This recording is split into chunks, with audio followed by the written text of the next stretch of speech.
Սիրահարների տոնը տարվա ամենավառ ու սիրառատ օրերից է, երբ բոլորը շտապում են ուրախացնել սիրելիին, իսկ միայնակները փորձում են գտնել իրենց երկրորդ կեսին։ Շատերի սիրելի այս տոնն ունի հետաքրքիր ու գեղեցիկ սկզբնավորում։ Եկեք միասին բացահայտենք։ Վաղ նահատակագրություններում Սուրբ Վալենտինի մասին տարբեր պատմություններ կան։ Ըստ պատմություններից մեկի, Սուրբ Վալենտինը քահանա-բժիշկ էր Հռոմից։ Հռոմի կայսր Կլավդիոս II կարծում էր, որ ամուսնանալուց հետո զինվորները պակաս հետաքրքրություն ու ջերմեռանդություն են ցուցաբերում դեպի հայրենիքն ու իրենց պարտականությունները կատարում են թերի։ Ուստի իբրև թե բանակում մարտական ոգին բարձրացնելու համար արգելում է զինվորներին ծառայության ընթացքում ամուսնանալ։ Այս հրամանը միանգամից դժգոհությունների ու բողոքի ալիք է բարձրացնում, որի արդյունքում կայսր հրամանով հալածանքների ու խոշտանգումների են ենթարկվում խռովությունների մասնակիցներն ու ղեկավարները։ Այս ընթացքում քահանա Վալենտինը գթասրտաբար աջակցում էր խռովությունից տուժածներին, նույնիսկ առանց կայսր զայրույթից վախենալու ամուսնացնում էր նրա բանակի այն զինվորներին, ովքեր ընտրյալ ունեին։ Վալենտինի այս քայլը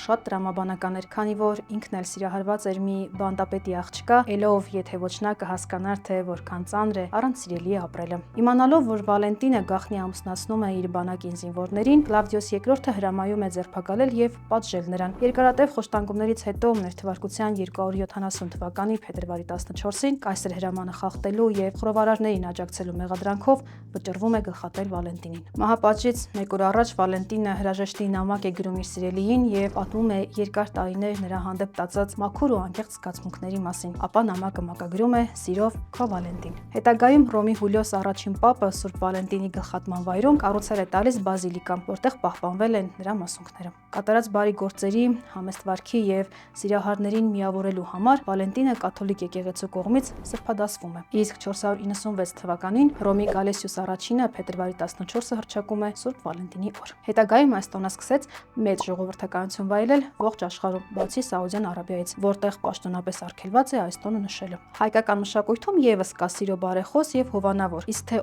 ով է նա ու ինչ ավանդույթներ կան նրա մասին կարող եք բացահայտել մեր YouTube-յան ալիքում, որի լինքը կգտնեք բիո դաշտում։